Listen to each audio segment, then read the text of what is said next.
Hello दोस्तों, आज हम बात करेंगे कैंसर के पेशेंट्स में होने वाले सर दर्द को कब हमें सीरियसली लेना चाहिए और कैसे उसे मैनेज करना चाहिए। एक अलग वीडियो में हमने बात करी कि कैंसर के पेशेंट में सर दर्द होने के क्या कारण हो सकते हैं।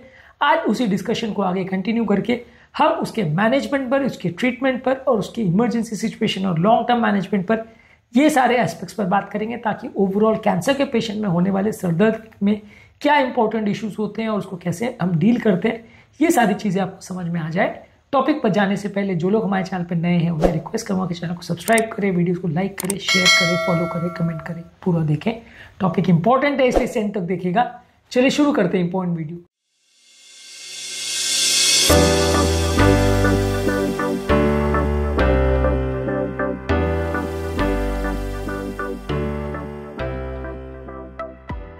सबसे पहले अगर किसी व्यक्ति को अगर कैंसर है और अगर सर दर्द हो रहा है तो पेन रिलीविंग मेडिसिन जैसे अगर एसिटामिनोफेन यानी पैरासीटामोल दे सकते हैं, एसिक्लोफेनाक, आइबुप्रोफेन, ये सारी चीज़ें आप दे सकते हैं। अगर किसी व्यक्ति को माइल्ड हेडेक से, अगर किसी को बहुत ज़्यादा स्ट्रॉन्ग हेडेक है तो ओपियोइड या एसिक्लोफेनाक या इस तरह की ग्रुप की मेडिसिन आप दे सकते हैं ज़्यादा स्ट्रॉन्ग हेडेक के लिए।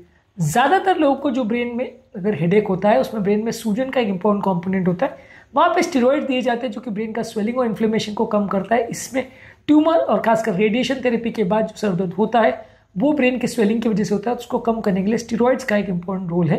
इसमें डेक्सामेथासोन या प्रेडिसोलोन इस तरह की इंजेक्शन मेडिसिन दी जाती है।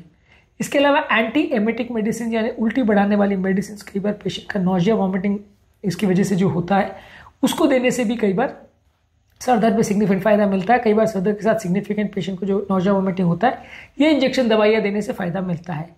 इसके अलावा ज़्यादातर क्योंकि सर दर्द जो होता है वो ब्रेन में कैंसर सेल्स के साइज बढ़ने की वजह से या कैंसर के फैलने की वजह से होता है, तो कैंसर सेल्स को बढ़ने से रोकने के लिए आपको कीमोथेरेपी या रेडियोथेरेपी देनी पड़ेगी। अगर कोई ब्रेन में सर्जरी पॉसिबल है तो ब्रेन का जो एरिया में जिसमें कैंसर सेल्स बढ़ रहे हैं या ट्यूमर सेल्स बढ़ रहे हैं आप उसको कट के अलग कर सकते हो बिना पेशेंट की कंडीशन को ज़्यादा कॉम्प्रोमाइज़ किए, सेफ्टी को ध्यान में रखते हुए, तो फिर आपको उसको करना है।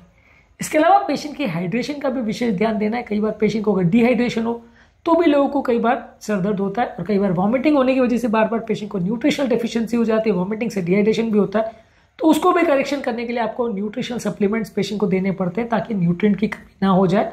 पेशेंट को कई बार हेडेक और स्ट्रेस की वजह से कई बार मानसिक तनाव हो जाता है, तो योगा, प्राणायाम, डीप ब्रीदिंग एक्सरसाइज, मेडिटेशन करके आपको मानसिक तनाव को कम करना है। और अगर बार बार सर दर्द हो रहा है तो ब्रेन के स्पेशलिस्ट को कंसल्ट करना है, ब्रेन की स्कैनिंग करनी है, सर दर्द के कारण को ढूंढना है और उसको प्रॉपरली ट्रीट करना है। अब जानते हैं कि सर दर्द को कब सीरियसली ज़्यादा लेना चाहिए। मान लीजिए अगर किसी व्यक्ति को कैंसर का प्रॉब्लम है, सडन सीवियर हेडेक हो रहा है तो ये किसी डेंजरस बीमारी की तरफ पॉइंट करता है, तो उसको दिखाना जरूरत है। मान लीजिए सर दर्द के साथ व्यक्ति को बहुत ज़्यादा कमजोरी हो रही है, कन्फ्यूजन हो रहा है, विजन में चेंजेस हो रहे हैं और साथ में मिर्गी हो रही है, तो ये डेंजरस बीमारी का साइन हो सकता है, तो ऐसे में आपको दिखाने की आवश्यकता है। अगर किसी व्यक्ति को फीवर हो रहा है, गर्दन में जकड़न हो रही है या रैश हो रहा है, वैसे व्यक्ति में भी इन्फेक्शन या मेनिंजाइटिस होने का चांस है, वैसे व्यक्ति को अभी आपको सीरियस लेने की जरूरत है।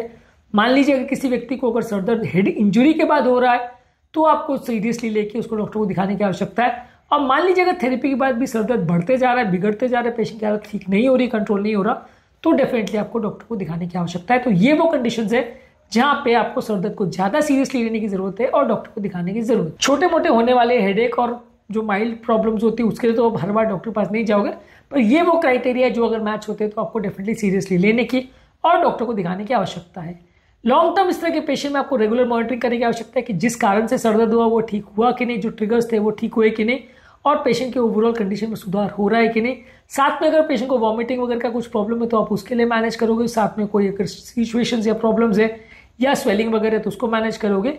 हेडेक को कम करने के लिए और क्या क्या चीज़ें कर सकते हैं उस पर हमने ऑलरेडी डिटेल वीडियोज़ के हेडेक के क्या क्या ट्रिगर्स होते हैं उस पर हमने काफ़ी वीडियोस की जो कि आप हमारे हेडेक वाले चैनल यानी हमारे न्यूरो वाले चैनल में देख सकते हैं। उम्मीद करूँगा कि आज के टॉपिक में कुछ नई बातें जानने को मिली होगी। जो लोग हमारे चैनल पर नए हैं उन्हें रिक्वेस्ट करूँगा चैनल को सब्सक्राइब करें, वीडियो को लाइक करें, शेयर करें, फॉलो करें, कमेंट करें, पूरा देखें।